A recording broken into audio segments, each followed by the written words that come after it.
السلام عليكم ورحمة الله تعالى وبركاته. كل تونا شم دوّش هذا قيمة هي قدرين تشرف طبعا نجا بدل كسر دوادا جنال كن يوتيوب كان كل ناي هنانك ورك وعشت توصل كسر جد بدنا ورك يقول دبي أرمى سياسة الصومالية. كلنكii xalay ku yeeshana aqalka Villa Somalia wasaaraha dalka iyo sidoo kale xubno ka tirsan golaha wasiirada oo si rasmi ah loo sheegay in xilka looga xayuubin doono ergeyga gaarka arrimaha abaaraha uu magacaabay madaxweynaha dowladda federaalka ee Soomaaliya Xasan Sheekh Maxamuud Cabdiraxmaan Cabdishakuur Warsame.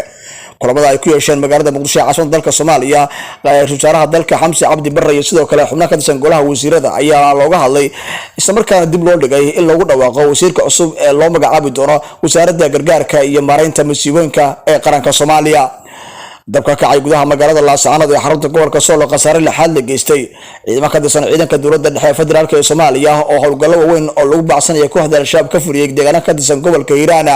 qodobada iyo qodobo kale ku daawan doontaan wararkeena haddii Allah awood la weyno ogolaado fadlan haddii ku soo gaadho muuqaalka wararkeena waxaad ka codsanaa warka shirkadda comment ka bixisan subscribe tana saaratan waa hagaag haatan ku soo dhawaada warkeennii oo faahfaahsan.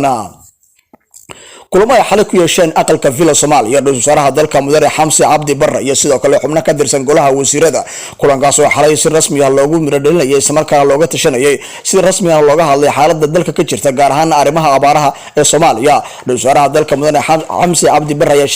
shirkaasi shir gudoominayay waxaana inta badan ka qayb galay xubno ka mid ah golaha wasiirada ee Soomaaliya isla markaana si rasmi ah loogu gurfeenayay loogana hadlayay xaaladda dalka Soomaaliya. wasaaraha dalka mudane Xamsi Cabdi Barre ayaa kadib warbaahinta la hadlay waxaana uu ka hadlay kulanka ay yeesheen xubnaha ka tirsan golaha wasiirada isla markaana looga hadlayay xaaladda guud ee Soomaaliya. wasaaraha dalka Soomaaliya mudane Xamsi Cabdi Barre ayaa kadib waxa uu fariin u diray dhammaan hay'adaha kala duwan ee dalka in si rasmi ah loo hoggaansamo sharciga isla markaana dib loo magacaabo qaybo ka mid ah wasaaradaha dalka. waxaana si rasmi loo sheegay in wasaaradda maareynta masiibooyinka qaranka Soomaaliya oo dib loo dhigay maadaama il hakad xoogan lagu sameeyay arrimaha iyo dhaqaaqa uu wado Cabdiraxmaan Cabdishakuur Warsame ergeyga gaarka ee arrimaha Soomaaliya oo hore u magacaabay madaxweynaha dalka mudane Xasan Sheekh Maxamuud. madaxweyne Xasan Sheekh Maxamuud iyo sidoo kale ergeyga gaarka ee arrimaha abaaraha oo hore loo magacaabay ayaa la sheegay in khilaaf xoogan xilligan soo kala dhaxgalay maadaama oo si rasmi ah loo hoosgeenayo wasaaradda arrimaha gudaha oo hogaaminayo wasiirka wasaaradda arrimaha gudaha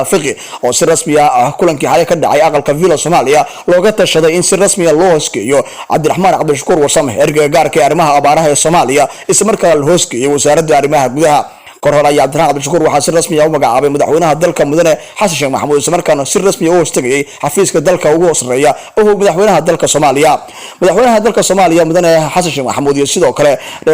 Cabdiraxmaan Cabdishakuur Warsame ergeyga gaarka ee arrimaha abaaraha ayaa xilligan waxaad moodaa inuu khilaaf xoogan soo kala dhaxgalayo maadaama si rasmi ah loo sheegay in la hoosgeeyay wasaaradda arrimaha gudaha isla markaana awoodiisa dhan loo dhimay isla markaana oo amar ka qaadan doono wasiirka wasaaradda arrimaha gudaha ee dowladda federaalka ee Soomaaliya Cabdiraxmaan Cabdishakuur Warsame. kulankii xalay ka dhacay aqalka Villa Somalia ayaa si rasmi ah waxa uga maqnaa Cabdiraxmaan Cabdishakuur Warsame oo ku maqnaa safar dalka dibadiisa isla markaana si rasmi ah loogu xusay in Cabdiraxmaan Cabdishakuur Warsame oo kala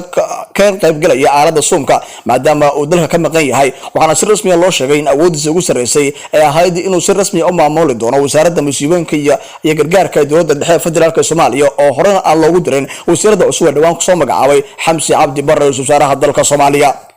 wararka naga soo gaaraya gobolka Hiiraan qaybo ka mid ah si rasmi ah u sheegaya in kooxda al-shabaab iyo sidoo kale ciidamada taabacsan ciidanka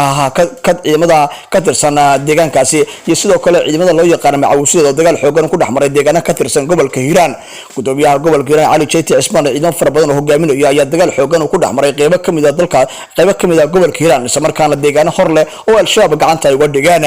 muddooyinkii dambe ayaa ciidamadu halkaasi ka wada howlgallo waaweyn lagu baxsanayo kooxda al-shabaab isla markaana looga saarayo deegaano hor leh oo horay al-shabaab gacanta ay ugu dhigtay. gudoomiyaha gobolka Hiiraan Cali Jeyti Cismaan oo warbaahinta la hadlay si rasmi ah u sheegay in deegaano hor leh oo al-shabaab qabsatay isla markaana haatan si rasmi ah ciidamada dowladda federaalka ee Soomaaliya iyo ciidamo horkacaya gudoomiyaha gobolka Hiiraan Cali Jeyti Cismaan xilligan si rasmi ah ay ula wareegeen. magaalada Laascaanood ee xarunta gobolka Sool wararka naga soo gaaraya ayaa sheegaya in caawa dab xoogan uu ka kacay suuqa ugu weyn ee magaalada Laascaanood. dabkaas ayaa sheegay inuu ka dhashay samgaas isla markaana qasaare lixaad la geystay iyadoo la arkayay in ay halkaas dibadda soo gaareen damiska isla markaana ay dhowr meheradood gudbiyeen maadaama uu dabkaasi u geystay qasaare lixaad. dibadii waxaa goobta soo gaaray shacab kala duwan iyo sidoo kale ciidamada damiska ee ismaamulka Somaliland waxaana halkaasi ka wadaan howlgallo lagu arabtirayo dabkaasi kacay maadaama xilligan heegan buuxa la geliyay ciidanka damiska ee Somaliland si dabkaasi ka kacay suuqa ugu weyn ee Laascaanood xilligan ay damiyaan warar kala duwan ka soo baxay dabka saaka maanta caawadan ka kacay gudaha magaalada Laascaanood walow ay jiraan in khasaare kala duwan dabkaasi oo ka dhashay iyadoo aan war rasmi ah haatan laga hayn dabka ka kacay gudaha magaalada Laascaanood ee xarunta gobolka